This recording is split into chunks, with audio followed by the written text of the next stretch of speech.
Сәлем достар, сіздермен бірге ерекше тағамдар әлемі.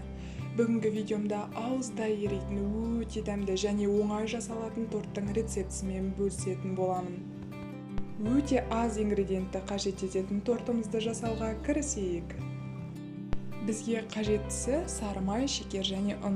Сары майымызды пайдаланар алдын 20 минуттай немесе жарты сағаттай тоңазытқышқа салып алыңыз. Себебі үккіштен өткізгенде еріп кетпеуі қажет, яғни өткізуге ыңғайлы болуы қажет. Егер де қолыңыздан жылжып жатса, ұнға аунатып алып, одан әрі үккіштен барлығын өткізіп шығамыз. Осылайша барлығын өткізген соң қол көмегімен ұнымыз бен майымызды жақсылап араластырамыз. Майдың салқын болу себебі бізге керекті консистенция крошка, яғни түйіршікті болуы керек қамырымыз. Содан соң осылай араластырып алғаннан кейін шекерімізді қосатын боламыз. Осылайша шекеріміздің барлығын қосқаннан кейін тағы да қол көмегімен араластырып шығамыз. Барлығын жақсылап тұрып араластырыңыз, бір-біріне ысқылап тұрып, әдемі түйіршікті консистенцияны алуымыз қажет. Ендігі кезекте таза табамызға ешқандай май құймай, құрғақ күйінде түйіршікті қоспамызды саламыз. Барлығын бірден салмаңыз, себебі араластырғанда ыңғайсыз болады, яғни тез күйдіріп алуыңыз мүмкін. Біркелкі қызартып пісіру үшін осылай үздіксіз араластырып отырғаныңыз жөн. Оттың көлемі орташа болсын, себебі қатты отты шығарып жіберетін болсаңыз, тез күйіп кетіп біркелкі піспейді. Мінекей достар, түйіршікті қамырымыз осылайша ең алдымен сарғайып, одан әрі үздіксіз араластыру барысында әдемі қызыл қоңыр түске енеді.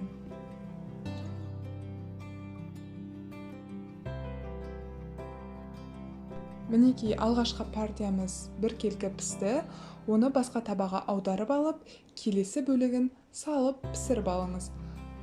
Және де осы методикамен, яғни осы әдіспен пісіресіз. Таза құрғақ табаға салып, біркелкі араластырып, қызғыштап, яғни қоңырқайланып, біркелкі қызарғанша пісіріп аласыз.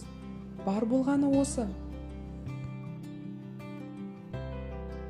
Қараңыздаршы достар, тортымыздың ең басты қоспасы дайын болды. Түсінің өзі қандай керемет. Достар, мен бұл тортта арасына қайнатпалы, яғни заварной кремді пайдаландым. Төменде көрсетіп кетемін ссылкасын, сол жерден қалай жасалу керектігін қарай аласыздар. Немесе видеода подсказка ретінде жоғарыда да көрсетіп кететін боламын. Мендегі табаның диаметрі 24 см. Егер де сіздегі таба 18-16 см болса, онда тортыңыз биігірек шығады, яғни қабат саны мендегідей 3 емес, 4 немесе 5-еуіне жетуі мүмкін. Осылайша түйіршікті қоспамызды бірінші орналастырып, содан соң барлық жеріне крем жағып шығатын боламыз. Осылайша түйіршікті қоспамыз да креміміз біткенше барлығын қабат-қабат орналастыратын боламыз.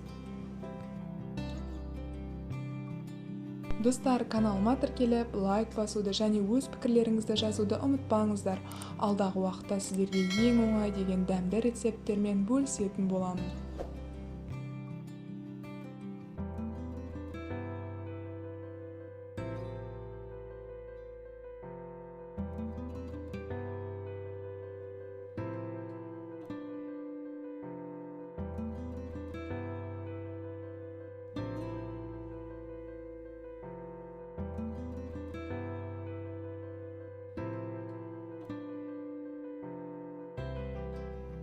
Достар, мінекей тортымызды құрастырып болған соң, бетін шоколадпен әсемдеу үшін теркадан өткіздім.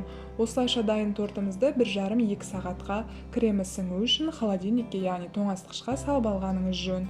Менде 2 сағаттан кейін тортымды алдым. Осылай жан-жағын пышақпен бірінші ажыратып шығамыз. Содан соң жаймен ғана темірін ақтамыз. Мінекей тортымызда дайын болды. Өте жұмсақ, ауызда ериді, дәмі қандай керемет. Ең оңай жасалады, еш қиындығы жоқ. Сіз де жасап үйіңізді қуантыңыз. Видеомды соңына дейін көргеніңізге алғысымды айтамын.